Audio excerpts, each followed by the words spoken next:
नियम ये होना चाहिए कि घर में जो संपूर्ण भोजन बने उसमें तुलसी दल डाल करके भगवान को भोग लगाना चाहिए।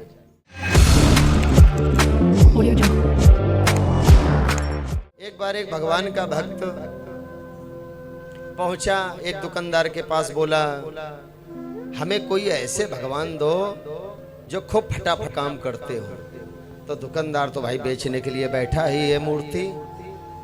उसने क्या किया कि एक माँ गणेश जी की मूर्ति दे दी और कहा इन गणेश जी को घर में ले जाओ, खूब इनकी सेवा करो जा करके, ये विघ्न का विनाश करने वाले हैं, समस्त मंगल करने वाले हैं। ये मूर्ति को घर में ले आया,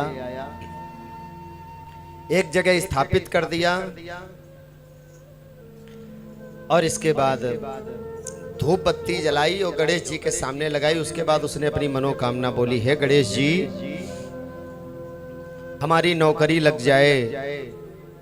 लेकिन गणेश जी तो गणेश जी, धूप लगा करके कितने बार हम लोग मांगते हैं, जो प्रतिक्रिया हुई बस लगा के अपना निकल गया, नौकरी कहीं नहीं लगी उसकी।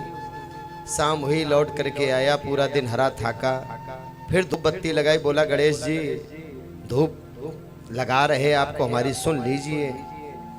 दूसरा दिन भी हो गया, उसकी नौकरी नहीं लगी। तीसरा दिन हो गया, नौकरी नहीं लगी। पहुंचा उसी दुकानदार के पास, क्या दे दिया तुमने, कतई कोई काम नहीं कर रहे हैं, डेली धूप भी लगा रहे हैं लेकिन कोई काम ये सुनते नहीं हैं। कोई ऐसा भगवान दो, ऐसी देवी माँ दो जो हमारा तुरंत काम कर दे। दुकानदार सोचा अच्छा फंसे आकर के। उसने अब की बार माता भद्रकाली की मूर्ति दी और बोली ये शत्रुओं का संहार भी करती, इनके पास खड़ग भी है, सारी व्यवस्थाएं हैं, इनको तुम ले जाओ, माँ है बड़ी दयालु है, बड़ी जल्दी प्रसन्न हो जाती है।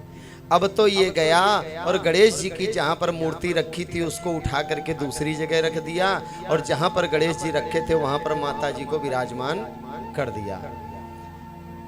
धूप बत्ती जलाई और धूप बत्ती जला करके घुमाई 4 बार। दुर्गा जी से कहा, माता जी से कहा कि मैया मेरी नौकरी लग जाए। धूप बत्ती लगा दी उसी जगह सामने।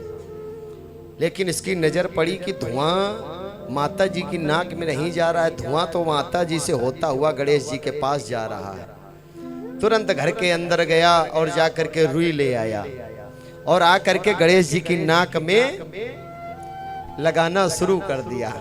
बोला धुआं सूंघने में सबसे आगे और नौकरी लगाने में सबसे पीछे।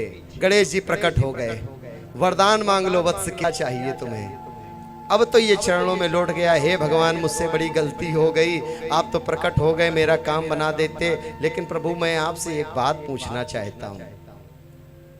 गणेश जी बोले बोलो, क्या क्या जानना है। प्रभु जब मैं आपको धूप लगा रहा था, आपको पुकार रहा था, आपसे विनय कर रहा था, तब आप सुन नहीं रहे थे, और जब आपके नाक में हम रुई लगाने लगे तब आप प्रकट हो गए। गणेश जी बोले बस यही तो हम देख रहे थे कि आज तुमने मुझको प्रत्यक्ष समझा कि हम सूंघते भी हैं, हमारी उपस्थिति को तुमने महसूस किया तो मुझे प्रत्यक्ष होना पड़ा। हम लोग भगवान को बस इतना मानते हैं, भगवान मंदिर का विषय है, घंटी का विषय है, आरती का विषय है, थोड़ी सी मिश्री का विषय है, बाकी ना भगवान को भरपेट भूख लगती है, ना भगवान को ठंडी लगती है, ना गर्मी लगती है। और जो भगवान से सच्चा स्नेह प्रेम करते हैं वो मूर्ति नहीं समझते, वो तो सीधे भगवान ही समझते हैं कि तुम्हें भूख भी लगती है, तुम्हें प्यास भी लगती है, तुम्हें भी सर्दी और गर्मी का एहसास होता है। सर्दी आएगी रजाई की व्यवस्था कर देते हैं भक्त लोग, गर्मी आती है तो उनके लिए भी पंखा चल रहा होगा। हम लोग केवल मूर्ति खरीद करके जितने तीर्थ में जा रहे हैं खरीद करके ला रहे, लेकिन न उनके लिए भोग की व्यवस्था है टाइम से, न उनको शयन कराने की याद है। बस घर में खूब भगवान एकत्रित कर लिए, उससे कुछ नहीं होगा, अलमारी सजाने से कुछ नहीं होता है। भगवान खूब रखो लेकिन बस उनकी उपस्थिति माने उपस्थिति है।